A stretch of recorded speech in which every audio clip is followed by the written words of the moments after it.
All right, by popular demand, let's talk about magic to find love. Now, I don't want to waste your time, so let me point out from the beginning, just so that you can decide whether this is the right video for you to watch or not, that today I'm going to be talking about using a combination of mundane and magical methods to create the right conditions to find and nurture a healthy, loving relationship. Now, what I'm not going to be talking about is how to coerce someone magically into your bed. And I hope that I don't have to spell out actually what that's called. Just because it's magical doesn't make it anywhere closer to being okay. There's no gray area here. And I think that a first step is not just to understand, but to deeply realize that love isn't about crushing on someone who doesn't really care for you and then ending up in bed with that person who ultimately doesn't have any real feelings for you, wouldn't stand up for you in an argument, actually imagines a future for themselves in which you don't feature, and is actually confused about why they're with you right now at all, which I'm afraid is the reality that's encouraged by so much traditional folk magic that I don't even know whether to feel more grossed out or outraged or just simply heartbroken at the thought. So no, that's not what this video is about. This video is about creating the right conditions for real, lasting, two-way reciprocal love to blossom between two individuals who not only find each other's company to be a source of endless joy, but also of endless growth, mutual growth, supporting each other through thick and thin, feeling like you're together even when you're apart, satisfied that both of you not only feel, but know deep down inside that the two of you are the most important people in the world, and neither of you could imagine a partnership that you'd rather have. Because that's what we want, really, isn't it? Clearly, that's a better situation than the self-deluded, magically engineered, I don't know what to call it, proximity, maybe, because it sure ain't love. Which brings me to the first principle that I'd like to talk about today, which is self-esteem, self-respect, self-love. Whenever I talk to people who are struggling to find a partner, I find that very often an underlying cause is a lack of self-esteem and or a lack of self-confidence. And I know that self-esteem and self-confidence are very often conflated to mean the same thing, but they're not the same thing. And we'll go into the differences in a little while. First of all, let's talk a little bit about self-esteem. Now, here's this thing that I heard a lot when I was a teenager, and I was never really able to benefit from these words of wisdom because I never really understood them. And so I never really took them seriously. And I'm sure you've heard it as well. This is what people say. You have to love yourself first. Who's going to love you if even you don't love yourself? And it's the biggest cliche in the world. And it's the easiest advice in the world to completely ignore because it sounds so trite. Like it sounds like it was written in some cheap magazine or advice administered by some vain 12-year-old. But there's a deeper underlying reality to these words, which is that people find you more attractive when they know that other people find you attractive too. It happens all the time. So a guy is looking for love all his life.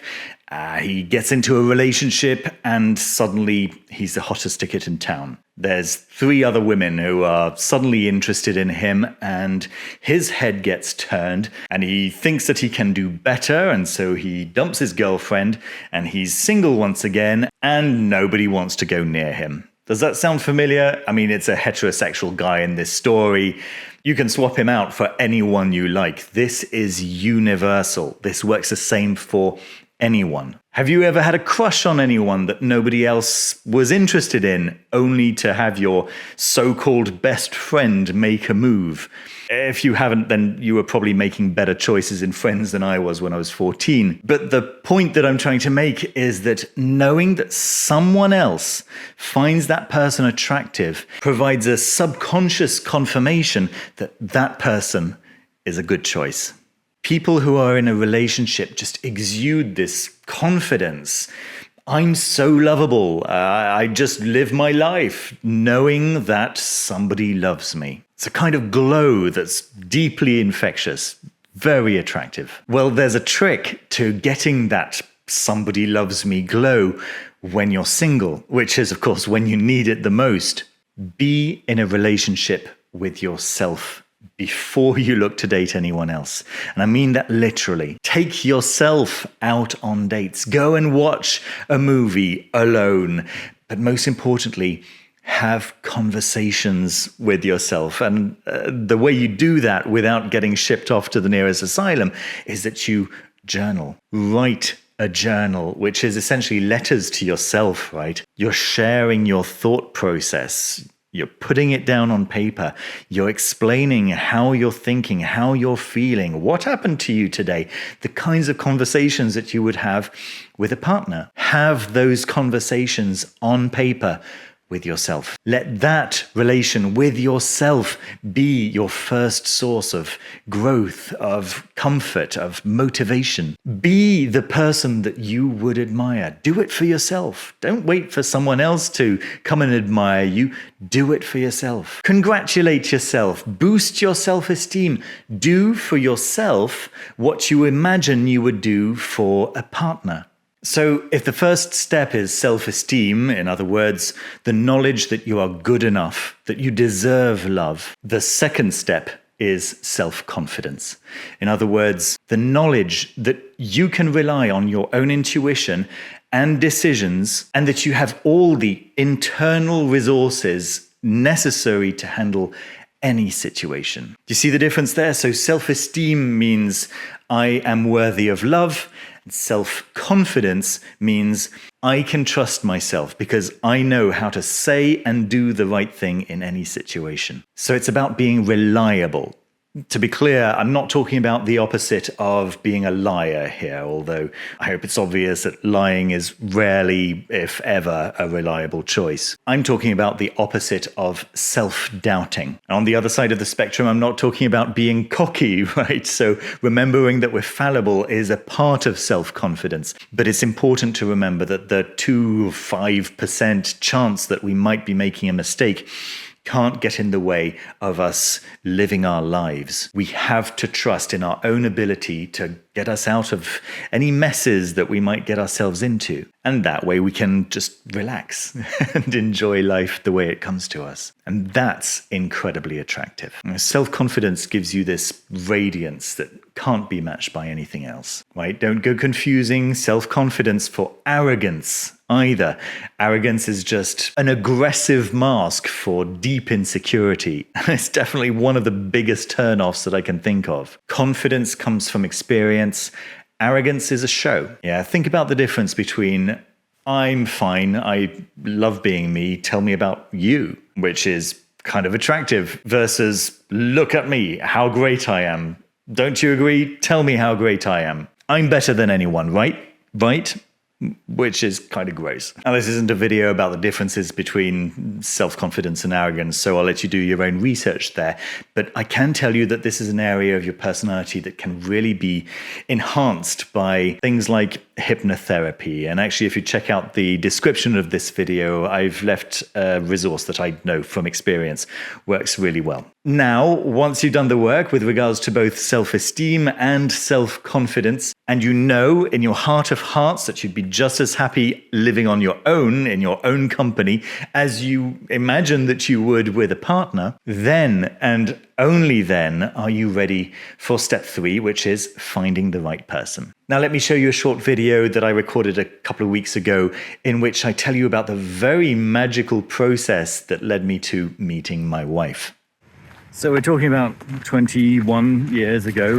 My life wasn't going very well, and I'd just come out of a pretty bad relationship, and I decided that I didn't want to leave things up to chance anymore, and decided to take matters into my own hands. So I sat down and I wrote down a list of all the non-negotiable traits that I wanted from an ideal partner. And I didn't make my list too comprehensive. I made sure that there was plenty of space for interesting surprises, but there were some things that I definitely knew that I wanted. And so I wrote a list describing that this person should be open to esoteric ideas on religion. They should be somebody who's bilingual, because having 2 languages really does things to your mind which are kind of weird. I've actually made videos about that.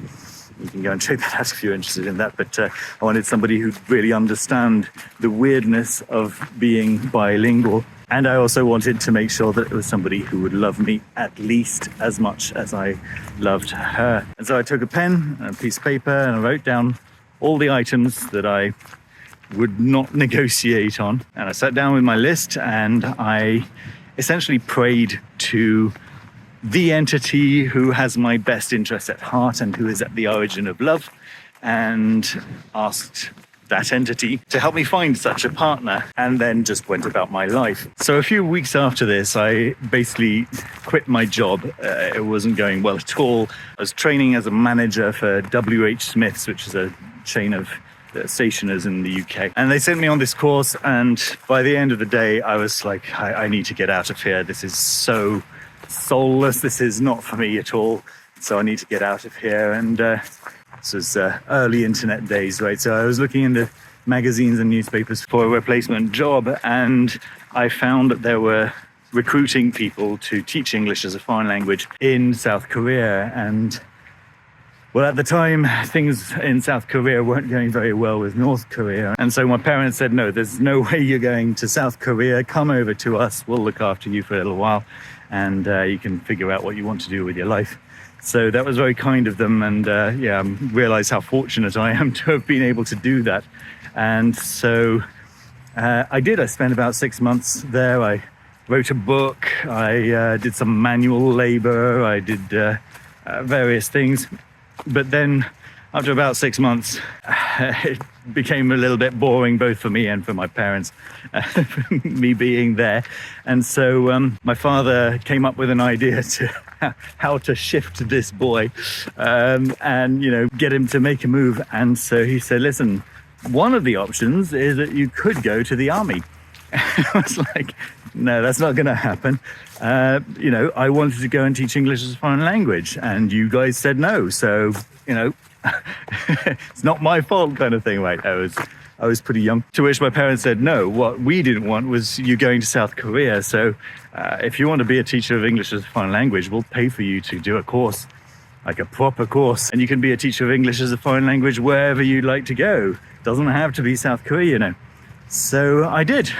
Went to London for a couple of weeks, did a course, and my plan was to go and teach in Hong Kong. But literally on the day that I graduated, I got my certificate to teach English as a foreign language, the news broke out that nobody could go to Hong Kong because of this illness called SARS. Some of you may remember that back in 2003, I guess. So my plans were completely thwarted. There's no possible way going to Hong Kong. So I just put my CV online and hope for the best. So a couple of days later, I got an email from a place in Poland, a country that I knew absolutely nothing about, essentially saying, thank you so much for answering our prayers. We really, really need a native speaker. Our resident native speaker has left us, and so if you could come over and replace that native speaker, that would be really helpful. And so, sure, 26 hours on the bus later, I arrived in a city called Łódź. 2003, it was a very different place than it is today. And I was greeted at the bus stop by the owner of the school, and she took me back to the school and introduced me to all the teachers. I was pretty knackered at that time. And she said to me, listen, tomorrow evening, we'll have a big party for you at the pub. Come over at whatever time and we'll get to know you, kind of thing. For now, get yourself to your apartment, relax, rest, and so on. So that was really kind. And so I went to the pub the following evening to meet all these new teachers, right? I popped my sunglasses on, it's getting a bit sunny. So I arrived the following day at the given time, and sure enough, all the teachers were there, and we had a very enjoyable beginning of an evening. But one of the teachers was a little bit late, and she turned up maybe an hour late, I guess. And when she walked in through the door, I kind of recognized some of the attributes that I'd asked for, right? I'd asked for somebody with dark hair and green eyes, and we started chatting. It turned out that we had quite a lot in common, and we went on a few dates. And I think on the second or third date, I was like, listen, I've got some pretty weird ideas about religion. Poland was a pretty traditional Catholic place at the time. Anyway, so that really was going to be a make it or break it kind of moment. And she was like, okay, yeah, that sounds actually quite exciting. So I think that was the moment when I realized, yeah, I think I've probably found the one. And so it was about a month and a half into our relationship that I essentially asked her, listen, would you be interested? And she said yes. So we got married about a year and a half after that. And we celebrated our 20th wedding anniversary just a couple of months ago. We're very, very happily married. So there we go. Knowing exactly what you're looking for is an important step number 3. And I do mean precisely every little detail that you don't want left to chance. Their political views, their religion, their philosophy of life, and very importantly, how much they love you should be written in positive statements. So not talking about what you're trying to avoid, but rather talking about what you're actively looking for. Try to keep the physical attributes to a minimum. I mean, there might be some deal breakers for you, but you might want to add 1 or 2 physical attributes regardless, just so that you can recognize the right person when that person comes along, so that you can reach out to them and find out more about them to see if they tick any other of your boxes. Okay, to summarize, you write out these non-negotiable requirements as bullet points in a handwritten list. Handwritten is important.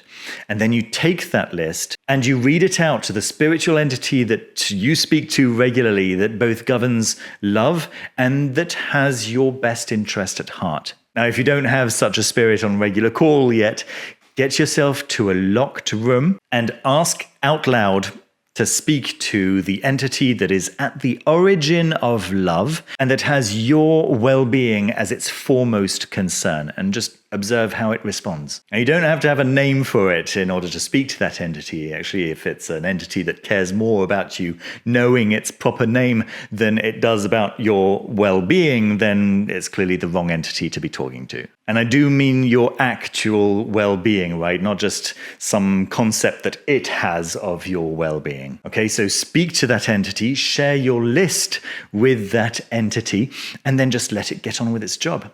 Remember that in magic, micromanagement never does anything other than hinder the process. Just let it do its job. And then step number 5 is just about knowing a few tips so that you don't get in your own way. There's this classic book that I can recommend. Unfortunately, it's a little bit like Meditation for the Love of It. So it's this book with a title and a cover that sounds and looks like it's going to be awful, but actually it's full of incredibly useful insights. So yes, the unfortunately titled How to Make Anyone Fall in Love with You sounds uncomfortably predatory, but in actual fact, it's a book that looks at the science behind the emotions. What behaviors are commonly seen in effective courtship, so that, well, for example, if you're very nervous, then you can nevertheless notice when somebody's actually flirting with you, and how to make it clear that you're flirting without making things weird and awkward and killing your chances at the final hurdle. Actually knowing what you're doing is a big part of removing some of that nervousness, leaving you much more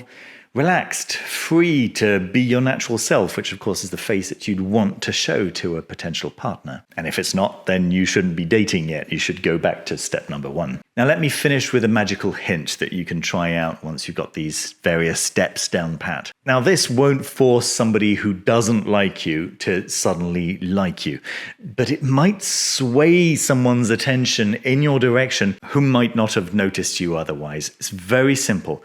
Imagine a beam of electric light linking your 2 heads and your 2 hearts. And it doesn't matter if the other person's on the other side of the world. Well, I don't necessarily recommend long-distance relationships. All I'm saying is that you don't have to be able to see the other person in order to be able to establish this link. Just visualize the other person and now imagine this beam of love and energy and light as a highway of love and appreciation that goes in 2 directions. And you don't have to imagine this for very long. Just make sure that your whole imagination is engrossed in the process before just allowing the image to fade. And that's it. Simple, right? You can just give it a try. And in fact, if you're already in a relationship, you can give it a try as well. Just imagine this beam of love, this free-flowing love between yourself and your partner, and see what that does for your relationship. There we go. Do you have any stories of magical success in the field of love